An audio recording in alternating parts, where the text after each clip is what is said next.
আমার গলা পর্যন্ত হয়ে গেছে। দেখেন এই ঘাসগুলো আর এতটুক হবে, তারপর আর বড় হবে না। এই ঘাসগুলোর বৈশিষ্ট্যই এটা। মানে হঠাৎ করেই যে আপনার রাতারাতি 16 ফিট 15 ফিট হয়ে যাবে, এই ঘাসগুলো তা না। এই ঘাসগুলো 5 ফিট 6 ফিট, সর্বোচ্চ হলে 6 ফিট। এটি যারা কাটিং করে, কাটিং রাখে, তারাই শুধু এই 6 ফিট করে। এখন দেখেন এখানে এখানে দেখতেছেন যে কী পরিমাণ এখানে পাতা রয়েছে। সাধারণ যে ঘাসগুলো থাকে সেগুলোর মধ্যে এত পাতা থাকে না। স্মার্ট নেপিয়ার ঘাসে পাতা বেশি হয়, কাণ্ড যেরকম হয় তার চেয়ে বেশি পরিমাণ পাতা ধরে, আর পাতাগুলো অনেকটাই নরম থাকে, সবুজ থাকে। এটি হাত দিলে পরে অনেকটা দাঁড় থাকে না। সাধারণ ঘাসে দাঁড় থাকে, এই ঘাসে দাঁড় থাকে না।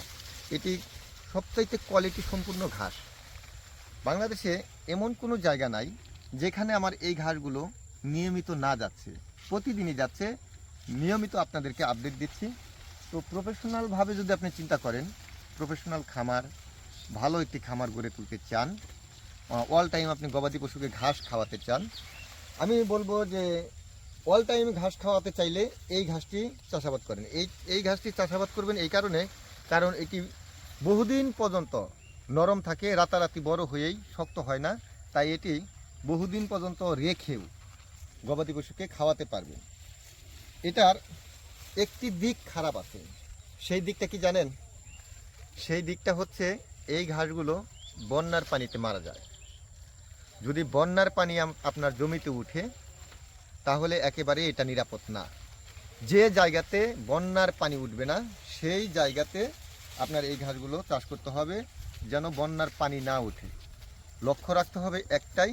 আর এই ঘাসের বীজ হয় না। অনেকেই ভাবেন যে এই ঘাসের বীজ হয়, আসলে এই ঘাসের বীজ হয় না। আমি যদি আপনাদেরকে দেখাই তাহলে বুঝতে পারবেন যে এই ঘাসে কি হয়। আসলে এই স্মার্ট নেপিয়ার ঘাসের বীজ হয় না। স্মার্ট নেপিয়ার ঘাসের কি হয়? স্মার্ট নেপিয়ার ঘাসের ডাটা হয়। এই যে কাণ্ড, এই কাণ্ডটা হয়, এটি স্মার্ট নেপিয়ার ঘাসের আমরা বলি কাটিং বা বীজ। অনেকেই বলে বীজ, আর আমরা বলি এটাকে কাটিং। এখান থেকে টুকরো করে করে আমরা সেটি গুনে বিভিন্ন জেলা শহরে পৌঁছে দিই। দেখেন প্রত্যেকটা চোখের মধ্যে কিন্তু চারা গজাচ্ছে। এই যে চারাগুলো গজাচ্ছে, এই চারাগুলো থেকেই এটা যখন মাটিতে বসাবেন, তখন মাটিতে বসানোর সাথে সাথে এই চারাগুলোই ফুলে ফেপে মাটি ভেদ করে উঠে যাবে। আর সেখান থেকেই সৃষ্টি হবে এই পরিমাণ ঘাস, যেমনটা আপনারা এখানে দেখতে পাচ্ছেন। এই ঘাসটি পর্যাপ্ত পরিমাণ ফলন পেতে কতদিন সময় লাগে? এই ঘাসটি পর্যাপ্ত পরিমাণ ফলন পেতে সময় লাগে 90 দিন। এখন 90 দিন আপনাকে অপেক্ষা করে, এই কাটিংগুলো লাগানোর পর 90 দিন অপেক্ষা করলে এই ধরনের ফলন কিন্তু পাবেন না। এখানে আপনাকে কাজ করতে হবে। কাজ কিভাবে করতে হবে? যখন আপনি এই চারাটা লাগাবেন, লাগানোর পর 1 মাস পর একটি নিড়ানি দিবেন। দেখবেন যে এই একটি কাটিং থেকে 4টি 5টি চারা বের হয়েছে। নিড়ানির পর 1 মাস পর্যন্ত আবার রেখে দিলে সেই চারাটা অনেকটাই ছড়িয়ে ফেলবে, অনেকটাই বড় হবে। দ্বিতীয় মাসে সেই চারাগুলো কেটে গরুকে বা আপনি আলাদা করে কেটে ফেলবেন। মাটি বরাবর চারাগুলো কেটে আবার একটি নিড়ানি দিয়ে পানি দিয়ে সার দিয়ে দেবেন। ডিএপি এই সারটি ব্যবহার করবেন। এই সারটি ব্যবহার করলে ঘাস মোটা হয়, কাণ্ড মোটা হয়, কাণ্ডের ভিতরে প্রচুর পরিমাণ রস সৃষ্টি হয়। তাই ডিএপি এই সারটি ব্যবহার করবেন। ইউরিয়া সার কম ব্যবহার করবেন।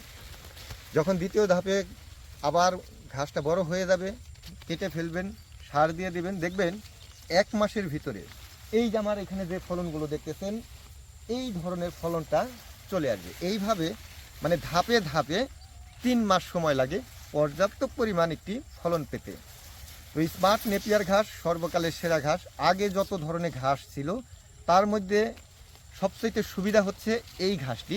এখন নিয়মিত এই ঘাসগুলোই সবাই চাষাবাদ করছে, এবং এই ঘাসটার আকার বৈশিষ্ট্য কিন্তু আপনারা দেখতেই পাচ্ছেন। এটার বৈশিষ্ট্য হচ্ছে একটি ঝোপা হবে, ছোট একটি ঝোপা থেকে বিশাল বড় একটি আকার ধারণ করবে। এই ঘাসটার লক্ষ্যই হচ্ছে এটা। আর এই ঘাসটি লাগানোর পর কত বছর খাওয়ানো যায়? এই ঘাসটি লাগানোর পর বারবার আপনি কাটতে পারবেন একটানা 6 থেকে 7 বছর। যেমনটা আপনারা এখানে ফলন দেখতেছেন, সেম ফলন আপনি এই ঘাস থেকে বারবার পাবেন। আপনাকে বারবার এরকম কাটিং সংগ্রহ করতে হবে না, বারবার আপনাকে জমিতে লাগাতে হবে না। আপনি একবার কিনবেন, 6 বছর একটানা একই জায়গা থেকে খাওয়াবেন। আরেকটি গুরুত্বপূর্ণ বিষয় হচ্ছে, এই ঘাসটির যখন ফলন কমে যাবে, দেখলেন যে আপনার ফলনটা কমে যাচ্ছে, তখন আপনার কাজ কী? তখন আরেকটি কাজ রয়েছে। যখন ফলন কমে যাবে, তখন গোড়া যে অংশটা দেখবেন আপনি, সেই গোড়াটা অনেকটাই ছড়ানো, অনেক জায়গা জুড়ে থাকবে। সেগুলো কোদাল দিয়ে কেটে অল্প করে দিবেন, অল্প করে আবার মাটিটা ঝুরঝুরে করে দিবেন, পানি দিয়ে দেবেন, দেখবেন যে অটোমেটিকলি ফলন বেড়ে গেছে। এটা হচ্ছে এই রহস্য। এই রহস্য অনুযায়ী যদি আপনি কাজ করেন, বারবার আপনি ফলন পাবেন। বারবার আপনি ছোট করে গোড়া করে দিবেন, দেখবেন যে আবার পুনরায় প্রচুর পরিমাণ ফলন দিচ্ছে।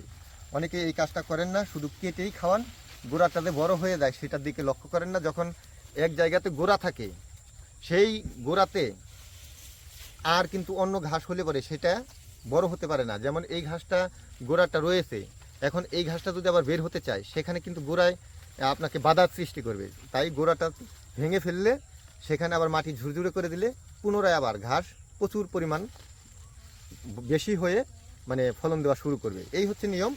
তো স্মার্ট নেপিয়ার ঘাসের কাটিং বিক্রি করছি, আমাদের কাছে প্রফেশনাল ভালো মানের কাটিং রয়েছে। কাটিংয়ের দাম নিচ্ছি 1 টাকা 50 পয়সা করে। সরাসরি ফোন করুন 01738 416558। এই নাম্বারে হোয়াটসঅ্যাপ রয়েছে, হোয়াটসঅ্যাপে চাইলে ভয়েস দিয়ে এগুলোর অর্ডার করতে পারেন। নিয়ম হচ্ছে, যদি আপনি অর্ডার করেন, সর্বনিম্ন 500 পিসের অর্ডার করতে পারবেন। 500-র নিচে আমরা অর্ডার নেই না, আর অর্ডার করলে অবশ্যই আপনাকে অ্যাডভান্স করতে হবে।